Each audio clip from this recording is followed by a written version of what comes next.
So we're all obsessed with K-pop demon hunters, right? Because I know it's not just me, and I don't even like K-pop, but the music is amazing. The character design, the world building, it's all so good, and I knew it had to be because Celine Kim worked on it. After my third time watching it, realizing that my carpal tunnel hand was starting to feel a little better, I thought I had to sculpt Derpy. If there was ever a spirit animal made for me, it's Derpy. So I knew he had to be my first sculpt back after my injury.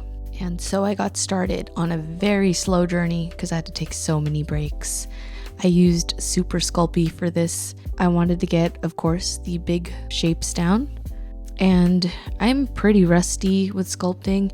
I forgot all the steps that I usually take. I even forgot to add in foil inside so that I wouldn't be working with such a dense lump of clay. So here I am trying to form it as best as I could and using that for the head.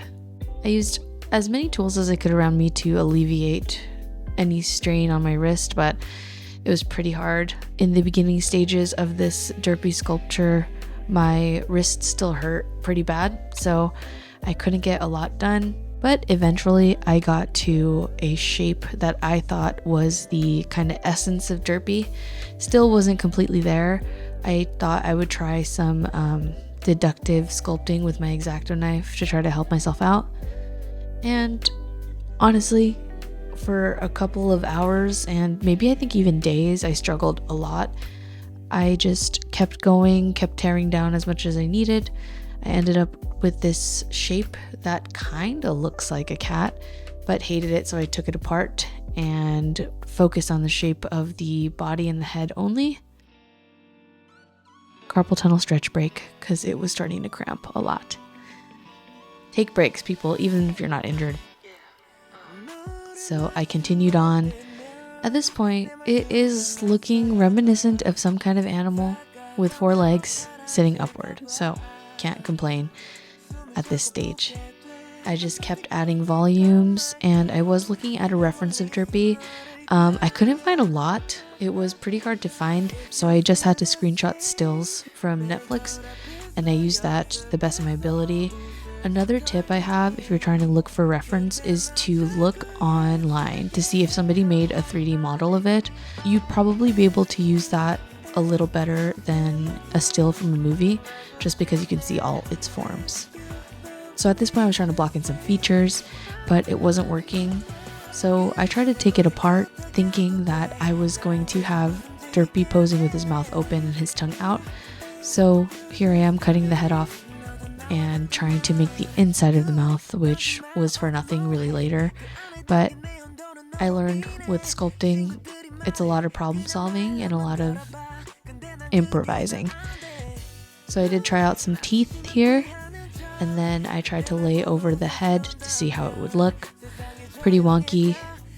And here I thought he looked a little close, but something was still off. But I just kept going. I started to work on the snout, tried to give it a little bit of volume, and then I blocked out the eyes with snakes of clay. Looks pretty crazy here. And I'm working on the snout again. Is that a snout? Is that called a snout? I'm not great with vocabulary, as we've learned from my Frogman video, calling him a reptile this whole time. Everybody being like, he's an amphibian. Yeah, don't know if that's a snout. His mouth. So at this point, I was not happy with how it was looking, and whenever that happens and I don't know how to move on, what I like to do is take photos of my sculpture, upload it into my iPad in Procreate, find reference photos online, and then impose one on top of the other to see where I went wrong with the proportions and to see if the overall silhouette matches the actual reference. I even did a little red outline of Derpy and put that on top of my sculpture, and I can see that my sculpture is a lot shorter than what Derpy is supposed to be. So this is like the second decapitation of the entire video. So once I did that, I just kind of took his head off, and then I would hold up my sculpture to the reference over and over and over. Side profile is also very important, so I found a still from the movie and traced that as well and turned my sculpture around adding volume until the silhouette matched the profile of the reference. And this took a while because I kind of went a little bare and I got kind of scared with the hump, so I'm adding a lot more clay to give him that shape. And at this point, it's a lot of adding volume and smoothing over. Something that I didn't do that is probably the correct way to do things is when you add snakes of clay, don't smooth them down, but keep adding until you have the volume you want, and then go on top of it with a rake. The rake is going to take down the high points of your snakes of clay and pieces of clay, and it's going to smooth it out naturally on its own. When you keep raking your sculpture, it creates kind of an even leveled surface, and that'll be easier to smooth on later on. But I forgot to do that, and honestly, I don't have a very good rake. The only one I have is one I made with my Dremel and a loop tool, but I'm still looking to make one. The guitar strings I got ended up being too skinny, so it wasn't good. I need bass strings.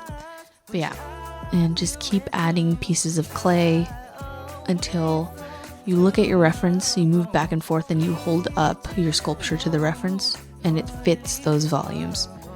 I'm working on the arms again, just adding volume, and then remembering that I don't have to be too precious with it because I am going to add fur later on. And here comes the best part, texturing. This is my first time doing fur. I have done hair on my old Pennywise sculpture, but I kind of just winged it. I took this tool, it kind of is shaped like a diamond, and I just drew in blades of fur over and over and over, and not worrying about the clay that's been lifted on top because we're going to fix that later. And I made sure when I was drawing the fur on, or kind of engraving the fur on, I was going around the shape of the body, making it look like the hair actually grew that way. So for those lifted pieces of clay, I just went in with Turpenoid and kind of knocked down the high points. And here it starts to look a little bit more like fur. It also helps blend it in.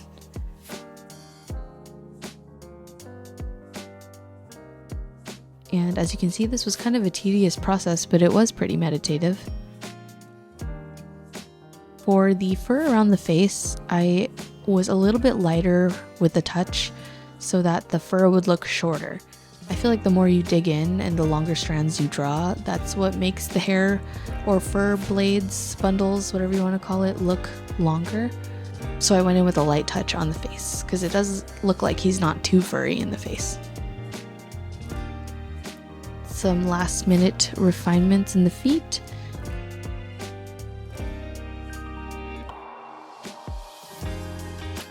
And then adding some teeth before I get ready to bake it.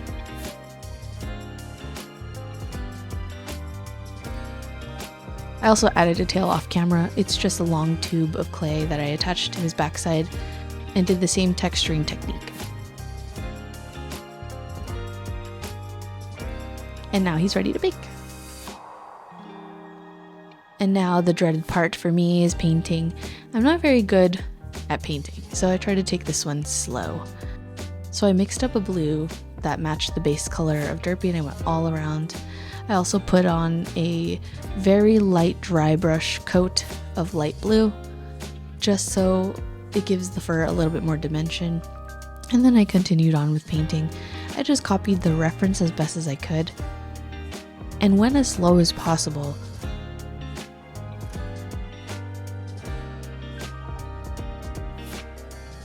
I went in with the spots with a very diluted black and did a little ombre effect with the eyes.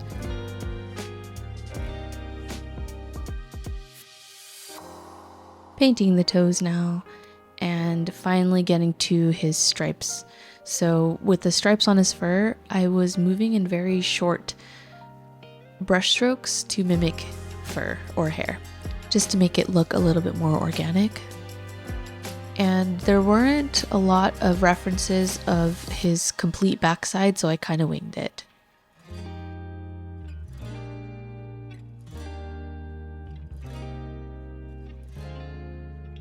And here it is, fully painted.